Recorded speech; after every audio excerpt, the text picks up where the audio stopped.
3.1 question number 6। यहां पर कुछ क्वाड्रिलेटरल्स दिए गए हैं जिनमें एक्स की वैल्यू हमें फाइंड करनी है। तो पार्ट ए में यहां पर 3 एंगल्स गिवन है और एक दिया गया है एक्स जिसकी वैल्यू हम फाइंड करेंगे।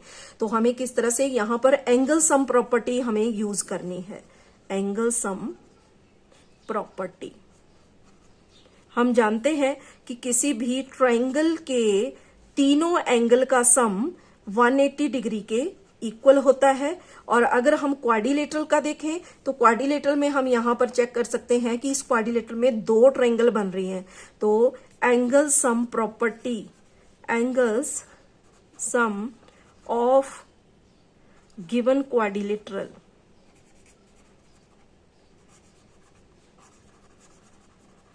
इज इक्वल टू, 2 ट्रायंगल यहां पर बन रही हैं तो 2 मल्टीप्लाई 180, तो ये हो जाएगा 360 degree.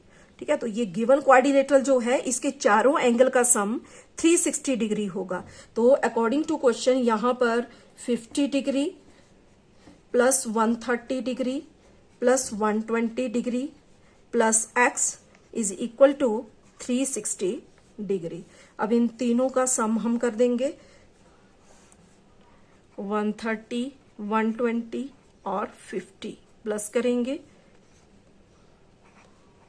300 plus x is equal to 360 degree.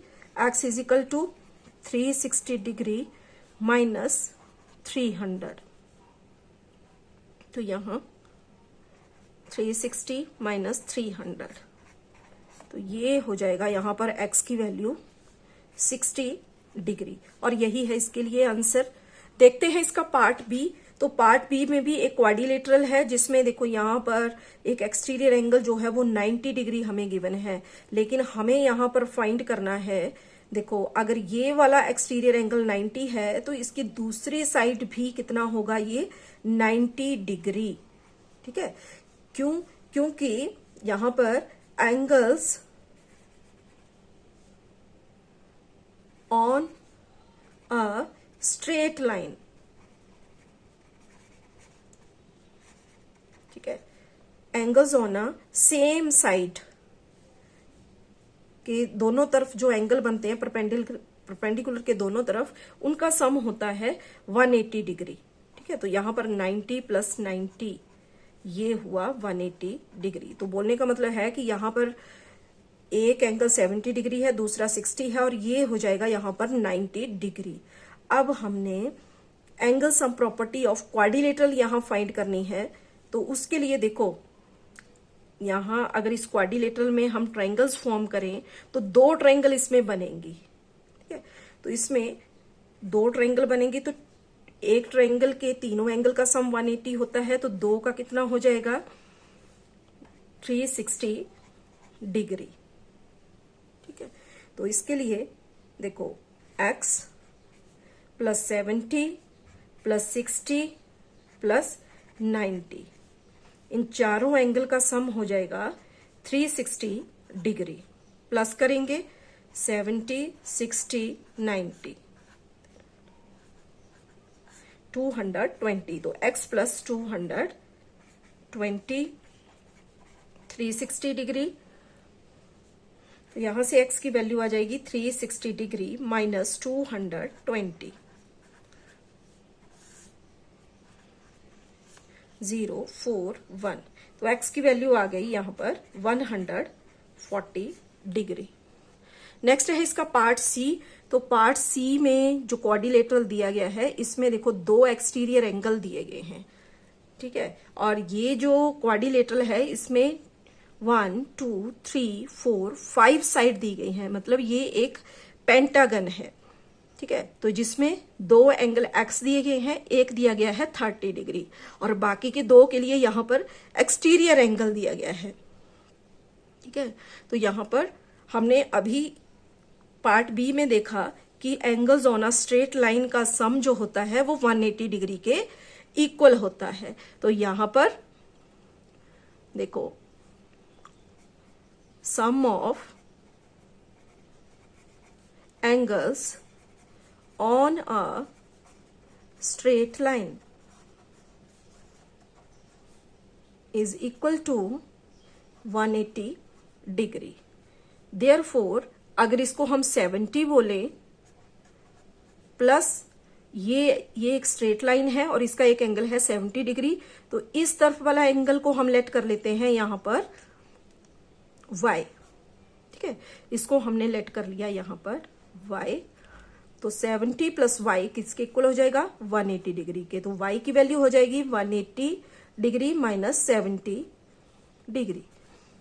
तो ये हो जाएगा यहां पर 110 डिग्री। तो ये वाला एंगल भी हमने फाइंड कर दिया 110 डिग्री। सेम इसी तरह अगर इस एंगल को हम लेट कर लें z, तो यहां पर सिमिलरली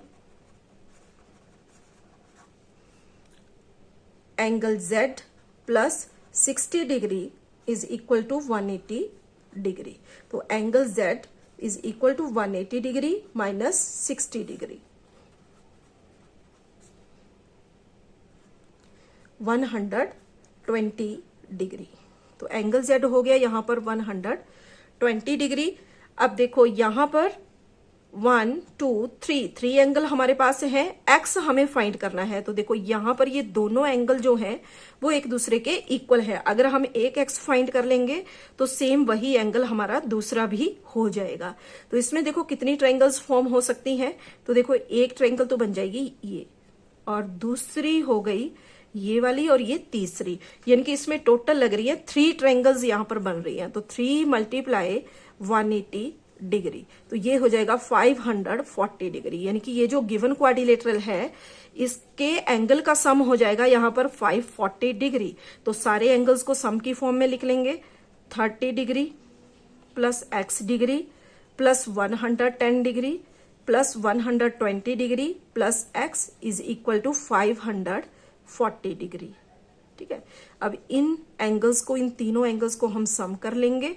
तो ये यहां पर हो जाएगा 110, 120 और 30, 0 6 2 260 प्लस, अब देखो एक x ये है और एक है ये, टोटल हो गया 2x is equal to 540 degree.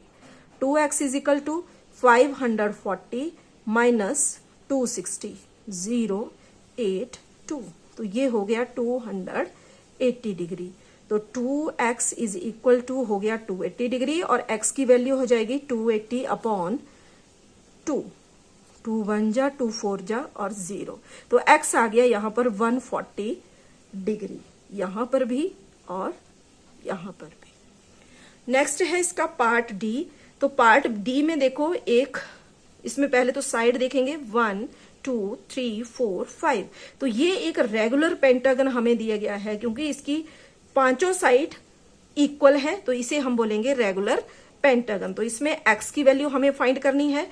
तो पहले हम यहां चेक करेंगे कि इसमें कितनी ट्रायंगल फॉर्म हो सकती हैं। तो एक यहां पर ये हो गई दूसरी और ये हो गई तीसरी, तो 3 ट्रायंगल्स इसमें फॉर्म हो रही हैं। तो हम जानते हैं ट्रायंगल्स की एंगल सम प्रॉपर्टी में एक ट्रायंगल के तीनों एंगल का सम 180 होता है। तो इसमें 3 ट्रायंगल्स बन रही हैं, तो 3 का हो जाएगा 3 मल्टीप्लाई 180, दैट इज 540 डिग्री।